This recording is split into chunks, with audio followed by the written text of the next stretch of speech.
Breaking news. Aghori భార్య నుంచి విడిపించిన మంగళగిరికి చెందిన స్త్రీ వర్షిణి విషయంలో ఉత్కంఠ వీడింది. వర్షిణి ఎట్టకేలకు తన తల్లిదండ్రుల వద్దకు చేరుకుంది.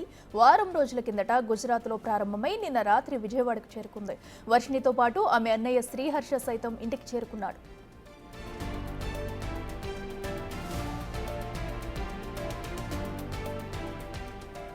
నిన్న మధ్యాహ్నం వరకు వర్షిణి ఆచూకీ తెలియదని అన్న వర్షిణి తల్లిదండ్రులు వర్షిణి క్షేమంగా ఇంటికి చేరడంతో ఆమె తల్లిదండ్రులు ఆనందం వ్యక్తం చేస్తున్నారు.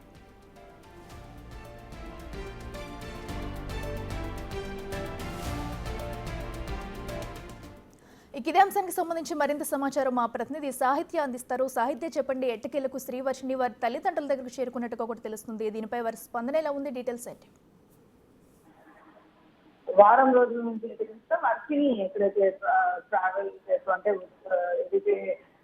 గుజరాత్ లో ప్రారంభమైంది ఇంటి నివాసానికి చేరుకోవడానికి అయితే కనుక చాలా రిస్క్ చేస్తుందని చెప్పొచ్చు. నిజంగా వాళ్ళ అన్నయ్య హర్ష, ఇటు పెంచిన అన్నయ్య విష్ణు కూడా ఇద్దరు కలిసి ఆమెని చాలా జాగ్రత్తగా తీసుకొచ్చే ప్రయత్నం అయితే చేశారు. అయితే అక్కడ గుజరాత్ నుంచి డైరెక్ట్ గా భూపాల్ దగ్గరికి వెళ్ళారు. భూపాల్ దగ్గర నుంచి హైదరాబాద్ నుంచి విజయవాడ వాళ్ళు రావడానికి ప్రయత్నించారు. అయితే ఎక్కడ నుంచి కూడా తల్లిదండ్రులకి చేరవేసే ప్రయత్నంలో అయితే కనుక మధ్యలో కొన్ని చోట్ల ఆగడం అయితే జరిగింది. వాళ్ళు అయితే వర్షిణికి సంబంధించి కూడా వర్షిణి సేఫ్ గా ఉందా లేదా అనే దాని పట్ల అయితే కనుక వాళ్ళు ఎక్కడికక్కడ అప్డేట్స్ కూడా కొంత మేరకు ఇవ్వకపోవడంతో అయితే కనుక తల్లిదండ్రులు కంగారు పడ్డారు. నిన్నటి వరకు కూడా పృథ్వీలో మనం టీవీగా చూసాము. వాళ్ళు కంగారు పడితే కూడా వర్షిణి ఎక్కడుందో ఏంటో అని చెప్పి ఇటువైపు విష్ణు మీద కూడా వాళ్ళే అనుమానం వ్యక్తం చేశారు. అసలు విష్ణు మాకేం సమాచారం అందించడం లేదు, విష్ణు మీద పోలీస్ కేసు పెడతామని కూడా వాళ్ళు చెప్పిన పరిస్థితి మనకు కనపడింది. కానీ సాయంత్రం లోపు అయితే కనుక వర్షిణి ఇంటికి చేరుకుందని చెప్పొచ్చు. సాయంత్రం వాళ్ళందరూ కలిసి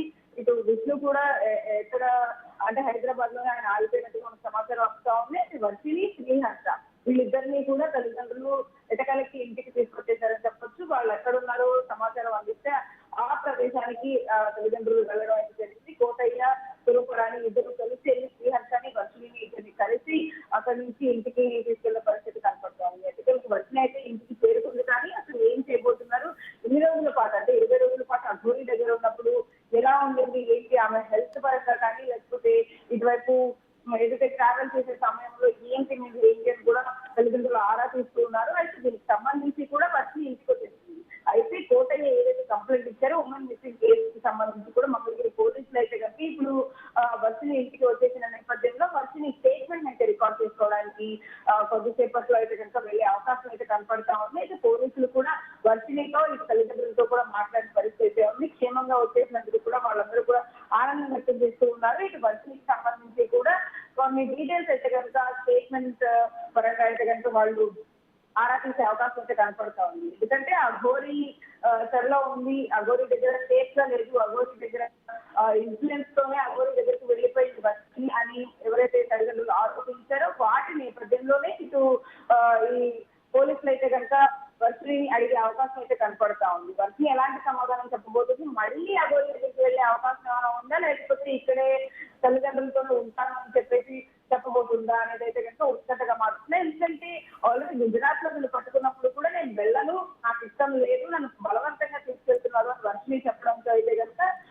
అక్కడి నుంచి చాలా సీరియస్ గా నడిచిన వ్యవహారం. పోలీసులు కూడా ఆ అమ్మాయిని కాసేపు మోటివేట్ చేసి గుజరాత్ పోలీసులు ఇటు మంగళగిరి పోలీసులు ఇన్ఫార్మ్ చేయడంతో అయితే కనుక చాలా జాగ్రత్తగా అక్కడి నుంచి తీసుకురావడం జరిగింది. శ్రీహర్ష కానీ ఇటు విష్ణు కానీ. విష్ణు మధ్యలో డ్రాప్ అయినప్పటికీ కూడా హర్ష చాలా కాన్ఫిడెంట్ గా ఆ పాపను ఇంటికి తీసుకునే ప్రయత్నం అయితే చేశారు. కానీ మొత్తం మీద మళ్ళీ ఆ గోరి దగ్గరికి వెళ్ళే ఆలోచన ఉందా, లేకపోతే ఇక్కడికి మళ్ళీ ఇక్కడే ఉండబోతుందా అనేది కనుక ఖచ్చితంగా అమ్మాయి స్టేషన్ పోలీసులు తీసుకున్న తర్వాత అయితే కనుక మనకు అర్థమయ్యే పరిస్థితి కనపడుతుందని చెప్పొచ్చు.